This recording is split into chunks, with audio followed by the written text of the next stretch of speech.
Ketika SpaceX menyatakan bahwa Rusia tidak lagi dapat menggunakan terminal Starlink ilegalnya untuk merencanakan atau melakukan serangan terhadap Ukraina, seluruh militer Rusia langsung panik. Wilayah pun hilang, tentara tewas, dan Ukraina mendapatkan keuntungan besar. Sejak saat itu, Rusia telah berusaha menciptakan versi Starlink mereka sendiri, dan pusat roket Soyuz yang terletak jauh di dalam wilayahnya menjadi bagian penting dari program luar angkasa yang dirancang untuk memulihkan konektivitas dan komunikasi bagi tentara Rusia. Kamu mungkin bisa menebak apa yang terjadi. Ukraina menemukan pusat Soyuz itu dan mereka membakar fasilitas tersebut dengan mengirim sesuatu berwarna merah muda untuk menghancurkan mimpi Kremlin menciptakan Starlink versi mereka sendiri. Hari ini ada hasil signifikan baru dari serangan jarak jauh kami. Di wilayah Samara, Rusia, salah satu perusahaan kunci di dalam Roskosmos, yaitu Progress Center, yang terlibat antara lain dalam produksi elektronik, terkena serangan. Presiden Ukraina Volodymyr Zelensky menyatakan hal itu dalam sebuah unggahan di X pada 15 Agustus. Zelensky kemudian menjelaskan bahwa sesuatu berwarna merah muda yang menghancurkan sebagian fasilitas itu adalah rudal FP-5 Flamingo yang menempuh jarak sekitar 900 km dari perbatasan Ukraina untuk menyerang jauh ke jantung Rusia. Ini bukan hanya soal kehilangan produsen roket yang sangat penting bagi rencana Rusia untuk menciptakan Starlink versi mereka sendiri. Apa yang baru saja kita saksikan adalah satu lagi contoh dari ratusan kejadian di tahun 2026 bahwa tidak ada tempat di Rusia yang bisa dianggap aman dari Ukraina dan drone-drone miliknya. Secara khusus, fasilitas yang dihancurkan oleh Ukraina berada di barat daya Rusia dan digunakan untuk memproduksi kendaraan peluncur Soyuz 2 yang dibutuhkan Rusia untuk mengirim satelit pendukung sistem Rassvet ke orbit. Hancurkan roket-roketnya, maka satelit-satelitnya tetap di darat, membuatnya benar-benar tidak berguna bagi Rusia saat mereka berusaha keras mencari alternatif Starlink. Untuk memperburuk keadaan bagi Rusia, fasilitas Progress ini adalah satu-satunya di seluruh negeri di mana peluncur Soyuz 2 ini dapat dirakit, menurut The Telegraph. Ini berarti Rusia sekarang memiliki dua perlombaan melawan waktu. Satu untuk meluncurkan satelit-satelitnya ke udara, dan satu lagi untuk memulihkan kemampuan produksi peluncurnya. Rusia sudah mengonfirmasi bahwa serangan itu memang terjadi, yang menunjukkan bahwa serangan tersebut terlalu besar untuk disembunyikan. Memang, pejabat Rusia tidak secara langsung menyebut fasilitas Progress. Gubernur wilayah Samara, Vyacheslav Fedorichev, hanya mengatakan bahwa sebuah fasilitas industri telah terkena serangan, dan wali kota regional Ivan Moskov mengklaim bahwa serangan tersebut adalah serangan rudal berskala besar, menurut laporan media United 24. Media yang sama menambahkan bahwa warga biasa di lapangan justru lebih terbuka. Warga melaporkan ledakan keras tidak lama setelah peringatan rudal dikeluarkan untuk wilayah Samara. Dan kemungkinan berkat beberapa warga inilah kita memiliki bukti paling jelas bahwa Ukraina benar-benar mengenai target yang ingin mereka serang. Ada rekaman videonya. Dan rekaman itu menunjukkan fasilitas Progress dalam kobaran api. Zelensky membagikan sebagian rekaman itu di postingan X miliknya. Sebuah klip berdurasi 20 detik memperlihatkan kebakaran itu dari beberapa sudut dengan api yang menjulang begitu tinggi hingga terlihat dari jarak beberapa kilometer. Awan asap tebal menghitamkan langit dan semuanya berasal dari Progress Center. Rekaman lainnya berasal dari sumber yang menarik, Dennis Stilleman, pendiri Firepoint, yang membuat rudal merah muda yang digunakan Ukraina dalam serangan penghancuran Soyuz. Rekamannya menunjukkan awal mula serangan itu, menampilkan peluncuran rudal Flamingo dari darat yang digunakan Ukraina dan memberikan gambaran singkat tentang ancaman jarak jauh terhadap Rusia yang kini bukan lagi ancaman yang sedang berkembang, melainkan telah menjadi masalah sehari-hari. Hibrida rudal drone Flamingo bukan cuma sudah ada, tetapi juga makin sering menghantam Rusia dengan keras. Rusia sangat takut dengan senjata cantik berwarna merah muda ini, dan mereka memang punya alasan untuk itu. Flamingo memberikan kemampuan jarak jauh kepada Ukraina yang sebelumnya belum pernah mereka miliki selama sebagian besar perang. Menurut Institut Internasional untuk Studi Strategis, Flamingo yang berwarna merah muda karena kesalahan pabrik saat produksi awal dan tetap seperti itu sebagai ciri khas, dapat menempuh jarak sekitar 3.000 km dan dilengkapi dengan hulu ledak kuat seberat 1.150 kg yang lebih dari mampu menghancurkan target yang diperkuat perlindungannya dan fasilitas besar. Forbes mengatakan bahwa rudal ini akan mengubah dinamika seluruh perang Ukraina. Dan Anda bisa berargumen bahwa memang itulah yang sedang terjadi. Ukraina tahu apa yang mereka miliki dengan penghancur merah mudanya ini. Mereka telah mendanai peningkatan produksi dan kini meluncurkan rudal drone Flamingo ke berbagai target penting di dalam Rusia. Progress Center hanyalah salah satu dari target-target tersebut. Masih banyak target lainnya pada tahun 2026. Menurut laporan media United 24 Media, tanggal 17 Agustus, Ukraina sekarang meluncurkan Flamingo ke Rusia dengan kecepatan sekitar 2 kali lipat dibandingkan 6 bulan yang lalu. Ukraina tidak mengatakan hal itu. Media Rusia termasuk Agentstvo telah sampai pada kesimpulan tersebut dengan melacak serangan Flamingo sepanjang tahun 2026. Data itu hanya mencakup Flamingo yang diklaim berhasil dicegat oleh Rusia, tetapi Rusia bertindak seolah-olah mereka mencegat semuanya, mengaitkan setiap serangan besar yang tercatat dengan puing-puing. Meski begitu, angka-angka tersebut tetap memberikan gambaran yang jelas. Antara Februari dan Mei, Rusia mengklaim telah mencegat 31 rudal drone Flamingo. Ukraina telah meningkatkan serangan secara besar-besaran sejak saat itu. Dalam 2 minggu hingga laporan media United 24, media Rusia mengklaim telah menembak jatuh 25 Flamingo. Diduga, Flamingo yang menghantam Samara Progress Center termasuk dalam angka tersebut.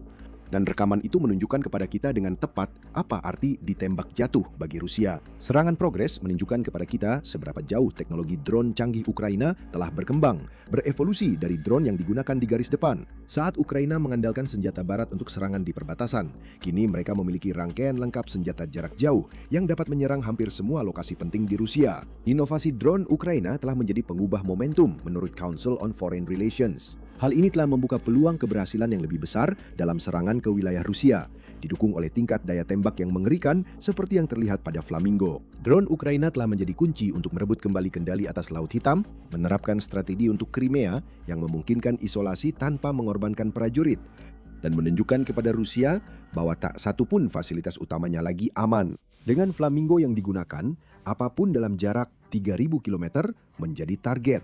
Dan menurut Zelensky, jangkauan itu akan bertambah hingga 10.000 km pada tahun 2027. Semua ini dilakukan untuk melumpuhkan mesin perang Rusia. Itulah yang telah kita lihat di Samara secara simbolis.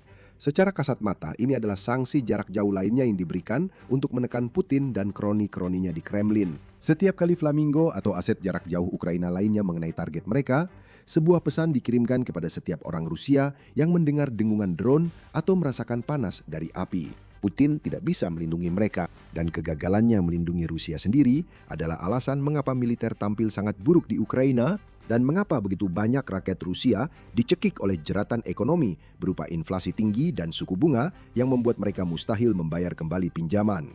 Tapi masalahnya jauh lebih dalam dari itu di Samara.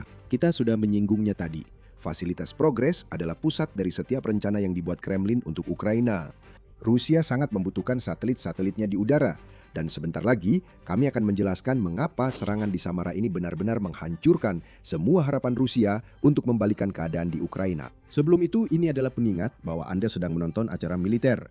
Jika Anda belum berlangganan, sekarang adalah waktu yang tepat untuk menekan tombol, mengaktifkan notifikasi, dan bersiap untuk video harian yang kami terbitkan tentang perang Ukraina. Kami sudah membahas masalah penggantian Starlink. Rusia membutuhkan basis Progressnya untuk membangun peluncur yang mengirimkan satelit Razvedk mereka keluar angkasa. Fasilitas Samara bukan satu-satunya mata rantai dalam rantai peluncur itu, tapi itu yang paling penting.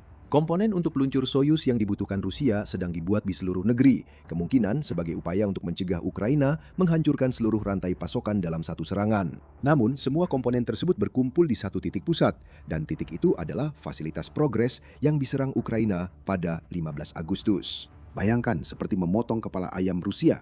Tubuhnya mungkin masih bisa bergerak untuk sementara waktu, tetapi apa yang dikirimkan tubuh itu ke jantung akan terbuang sia-sia selama fasilitas Progress tidak beroperasi. Berapa lama hal itu akan berlangsung masih belum dapat dipastikan. The Telegraph melaporkan bahwa citra satelit dari lokasi yang diserang tampaknya menunjukkan bahwa bengkel perakitan elektronik untuk roket telah hancur. Itu sangat menyakitkan bagi Rusia. Sebuah roket tidak akan bisa melaju jauh tanpa elektronik di dalamnya, dan kemungkinan besar banyak sekali perangkat yang seharusnya dimuat ke peluncur Soyuz sekarang telah hangus terbakar, bersama dengan fasilitas yang memang dirancang khusus untuk merakit elektronik tersebut. Akan butuh waktu bagi Rusia untuk membangun kembali bengkel ini dan mengganti setiap komponen yang hilang akibat kebakaran besar itu. Sungguh ironis. Citra satelit telah mengungkapkan betapa parahnya proyek satelit milik Rusia sendiri. Untuk memahami seberapa parah kondisi Rusia, Anda perlu memahami lebih baik apa saja yang harus dicapai Rusia untuk bisa memiliki sesuatu yang bahkan sedikit saja mirip dengan versi Starlink milik mereka sendiri dan bisa beroperasi. Dalam laporan, tanggal 17 Agustus, RBC Ukraina mengatakan bahwa Rusia perlu melakukan antara 12 hingga 15 peluncuran roket pembawa Soyuz ke orbit untuk mengerahkan jaringan satelit Razvedk. Setiap Soyuz 2.1B dapat menempatkan 20 satelit ke orbit. Artinya, Rusia berencana memiliki hingga 300 satelit sebagai bagian dari konstelasinya. Jika itu terdengar tidak banyak dibandingkan dengan Starlink, memang benar begitu. Satellite Tracker mengatakan bahwa Starlink memiliki 10.977 satelit di orbit dan berencana membangun konstelasi penuh sebanyak 42.000 satelit. Paling bagus, versi Starlink milik Rusia sendiri hanya akan berukuran 1/36 dari Starlink yang sebenarnya. Rusia mungkin berpendapat bahwa ini bukan masalah. Mereka hanya membutuhkan cakupan satelit untuk Ukraina dan mungkin sebagian wilayah Rusia, bukan seluruh dunia saat ini. Mungkin memang begitu, tapi tidak bisa dipungkiri bahwa rencana Rusia hanyalah versi murahan dari teknologi yang sudah hilang. Sebuah tiruan buruk dari aslinya, yang jika dipikir-pikir memang sangat cocok dengan Rusia. Sejak era Soviet, Rusia lebih sering mencuri dan meniru daripada berinovasi. Rusia sedang melakukannya saat ini juga dengan mencoba meniru drone Ukraina, dan sistem Razvet hanyalah contoh terbarunya. Meskipun semua itu tidak bisa disangkal bahwa Razvet sangat penting bagi Rusia. Meluncurkan konstelasi satelit apapun ke orbit meskipun tidak sebanding dengan sistem Starlink yang sebelumnya diakses secara ilegal oleh Rusia, tetap lebih baik daripada tidak sama sekali. Itulah sebabnya Rusia telah mengucurkan begitu banyak sumber daya untuk membangun kapsul Soyuz baru yang merupakan peluncur satu arah yang tidak bisa diambil kembali atau digunakan ulang. Semakin cepat peluncur-peluncur itu dibangun, semakin baik situasi Rusia di Ukraina. Dan inilah alasannya. Selama bertahun-tahun, Rusia menggunakan terminal Starlink yang diakses secara ilegal untuk segala hal, mulai dari serangan drone hingga memastikan komunikasi lancar antara unit garis depan dan pusat komando di belakang. Semua itu berakhir pada awal tahun 2026, ketika pendiri SpaceX Elon Musk memutus semua akses Starlink untuk pasukan Rusia. Tampaknya hal ini dilakukan dengan membuat daftar putih terminal Ukraina dan daftar hitam terminal Rusia, yang pada dasarnya memutus akses Rusia hampir dalam semalam. Dampaknya langsung terasa dan sangat jelas. Pada bulan Februari, kemampuan tempur Rusia menurun drastis, seperti yang dikatakan oleh salah satu operator drone Ukraina yang menggunakan nama Sandy Giovanni kepada BBC saat itu. Rusia kehilangan kemampuan mereka untuk mengendalikan medan perang. Saya pikir mereka kehilangan 50% kapasitas mereka untuk menyerang. Itu yang ditunjukkan oleh angka-angka. Lebih sedikit serangan, lebih sedikit drone musuh, semuanya berkurang. Rusia dipermalukan, dan mereka mulai panik dengan putus asa, bertindak serba salah dan kacau sendiri. Pemadaman komunikasi yang disebabkan oleh penutupan ini sangat buruk bagi rencana Rusia tahun 2026. Atlantic Council mengatakan bahwa Ukraina dengan cepat mampu memanfaatkan hilangnya Starlink di pihak Rusia dengan melancarkan serangan balasan kilat terhadap benteng-benteng yang melemah di sepanjang garis depan. Dalam 5 hari pertama setelah penutupan, menurut media tersebut, Ukraina berhasil membebaskan sekitar 200 km persegi wilayah, yang kurang lebih setara dengan apa yang diperoleh tentara Rusia selama bulan Desember. Begitu saja, pasukan Rusia mulai didesak mundur. Dan tren serangan balasan Ukraina yang memanfaatkan kelemahan Rusia ini terus berlanjut sepanjang tahun 2026. Ukraina memanfaatkan pemadaman Starlink Rusia untuk melancarkan serangan ofensif terarah yang sebagian besar terjadi di wilayah selatan negara itu. Pada pertengahan Maret, Ukraina telah merebut kembali sekitar 400 km persegi wilayah, sebagian besar di wilayah Zaporizhia dan Dnipropetrovsk. Memasuki bulan Agustus, dan Zelensky mengungkapkan bahwa Ukraina juga telah membebaskan 745 km persegi wilayah di sektor Alexandrovka. Tambahkan semua itu pada dampak hilangnya Starlink terhadap drone Rusia, terutama pada jarak menengah hingga dekat, dan Anda akan mendapatkan gambaran yang jelas tentang seberapa besar dampak buruk kekacauan komunikasi akibat keputusan Musk bagi pasukan Putin. Pekerjaan persiapan yang telah dilakukan untuk serangan tahun 2026 berantakan akibat serangan balasan Ukraina, dan tidak berlebihan untuk mengatakan bahwa kebuntuan yang kini dihadapi Rusia saat mencoba merebut Donetsk sangat dipengaruhi oleh hilangnya akses mereka ke Starlink. Keputusasaan Rusia untuk segera mengoperasikan Razvet semakin diperparah oleh banyaknya korban jiwa yang harus mereka tanggung karena para prajurit garis depan tidak dapat berkomunikasi secara efektif dengan komandan di garis belakang. Korban harian jauh di atas 1.000 orang per hari, seringkali mendekati angka 1.500.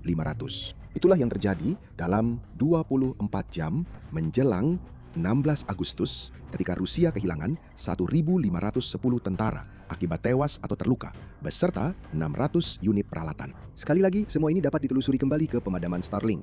Jika melihat korban Rusia secara lebih luas, Rusia mencatat rekor tahun 2026 dengan kehilangan 42.860 tentara pada bulan Juli, sehingga total selama 7 bulan mencapai hampir 225.500 korban, lapor Kiev Independent. Kerugian tersebut terjadi di tengah Ukraina juga secara drastis mengubah rasio korban. Hingga kini, Rusia kehilangan sekitar 8 tentara untuk setiap 1 korban di pihak Ukraina. Perhitungan di medan perang sudah tidak masuk akal lagi. Dan sekali lagi, hilangnya Starlink lah yang menjadi penyebabnya. Semua ini menjelaskan mengapa Rusia begitu mati-matian membangun peluncur Soyuz untuk mengirim satelit Razvet ke luar angkasa. Namun Rusia menghadapi masalah lain yang diperparah oleh serangan Flamingo terbaru Ukraina. Bukan hanya kehilangan bengkel utama yang menyakiti Rusia di Samara, Apa yang juga telah dilakukan Ukraina, bahkan jika bengkel itu dibangun kembali, adalah menimbulkan beberapa masalah serius bagi program luar angkasa yang semakin tidak diprioritaskan seiring semakin lamanya perang Ukraina berlangsung. Itu mungkin terdengar seperti klaim yang aneh, terutama jika Anda ingat bahwa pada 4 November 2024, Rusia meluncurkan rekor 53 satelit kecil ke luar angkasa menggunakan roket pembawa Soyuz 21B. Peluncuran itu mungkin menunjukkan bahwa program luar angkasa Rusia baik-baik saja, tapi penampilan bisa menipu.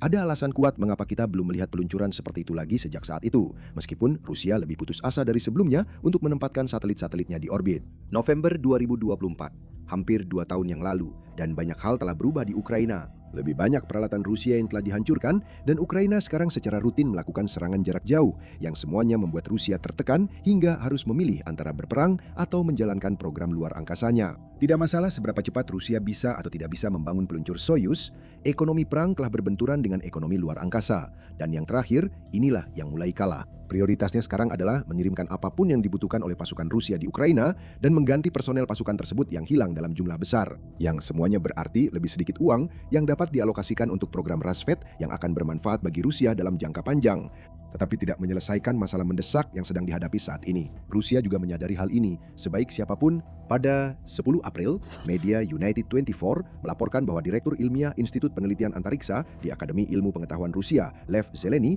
telah mengakui selama pidatonya di Forum Antariksa Rusia bahwa Rusia tertinggal jauh dari para pesaingnya dalam perlombaan antariksa. Satu-satunya proyek yang dimiliki selain Rasvet adalah pembangunan stasiun orbital Rusia yang baru. Tidak ada misi berawak luar angkasa jauh atau ke bulan yang direncanakan setidaknya selama 1 dekade ke depan. Komentar ini sangat melengkapkan. Ini menunjukkan kepada kita bahwa dana tidak banyak dialirkan ke program antariksa Rusia, yang berarti bahkan program penting Rasvet pun berjalan dengan anggaran yang sangat minim. Pusat progres yang terbakar habis tidak akan membantu. Sekarang Kremlin harus membuat pilihan sulit antara mengucurkan dana yang sebelumnya tidak mereka rencanakan untuk digunakan kembali ke progres atau menggunakan dana tersebut untuk mendukung pasukan di garis depan. Bagaimanapun juga para prajuritlah yang dirugikan. Dan satu lagi, secara harfiah hal yang membuat semua ini benar-benar makin panas adalah serangan Ukraina terhadap kilang minyak. Peluncur Soyuz membutuhkan minyak tanah yang telah dimurnikan. Bahan bakar itu dibuat di kilang minyak dan kilang-kilang tersebut telah mendapat serangan hebat sepanjang tahun 2026. Sampai-sampai Rusia sekarang menghadapi kekurangan bensin dan solar. Sekali lagi, Kremlin terpaksa menentukan prioritas. Apakah kilang-kilangnya memproduksi bahan bakar untuk melayani masyarakat umum, sekaligus mengurangi tekanan pada Putin? Atau apakah kilang-kilang tersebut terus memproduksi jenis bahan bakar yang tidak pernah dilihat langsung oleh rakyat Rusia dan didedikasikan untuk program luar angkasa yang sudah kesulitan? Pilihan serba salah lainnya tanpa jawaban yang benar. Dan Ukraina yang tidak pernah berhenti menyerang kilang minyak juga tidak akan membantu. Pada 13 Agustus, New Voice of Ukraine melaporkan bahwa penyulingan minyak Rusia kemungkinan akan turun menjadi 4 juta barel minyak yang diproses setiap hari. Semua disebabkan oleh perbaikan tak terencana dan pemadaman akibat serangan Ukraina. Itu mungkin terdengar seperti jumlah penyulingan yang besar, tapi sebenarnya itu adalah angka terendah yang belum pernah terlihat sejak awal 2010-an. Dan ini terjadi pada saat Rusia membutuhkan kilang-kilangnya beroperasi pada kapasitas maksimum karena kekurangan bahan bakar dan proyek Rasvet. Rusia akan mencoba untuk terus maju. Rusia meluncurkan satelit Rasvet jauh lebih cepat dari yang direncanakan sebelumnya pada tahun 2026, yang menyoroti keputusasaan mereka untuk segera mengoperasikan pengganti Starlink. 16 satelit diluncurkan ke orbit pada bulan Maret lalu, dan dikabarkan ada paket kedua yang dikirim ke orbit pada bulan Juli, sehingga Rusia memiliki sekitar 40 satelit Rasvet di luar angkasa. Mereka berencana untuk meluncurkan hingga 300 satelit. Namun, rencana tersebut telah hancur. Dan semua itu berkat mimpi buruk berwarna merah muda yang menyamar sebagai lamunan yang baru saja menghancurkan fasilitas roket progres di Samara. Ini mungkin salah satu serangan paling cerdas yang pernah dilakukan Ukraina, karena hal ini membuat pasukan darat Rusia tetap berada dalam posisi rentan seperti yang telah mereka alami sejak awal tahun 2026. Tapi serangan-serangan lain juga sama cerdasnya. Ya, kita sedang membicarakan serangan terhadap Wildberries, dan serangan-serangan itu memberikan tekanan baru pada Putin saat ekonomi Rusia mulai goyah di bawah beban mereka. Pukulan telak lainnya telah dilancarkan. Jutaan dolar lagi, bahkan mungkin miliaran dolar telah lenyap begitu saja, dan kamu bisa mengetahui semuanya dengan menonton video kami. Tapi sebelum kamu pergi, jangan lupa untuk berlangganan acara militer dan aktifkan notifikasi agar kamu tidak ketinggalan laporan kami tentang perkembangan terbaru dalam perang Ukraina. Dan terima kasih sudah menonton.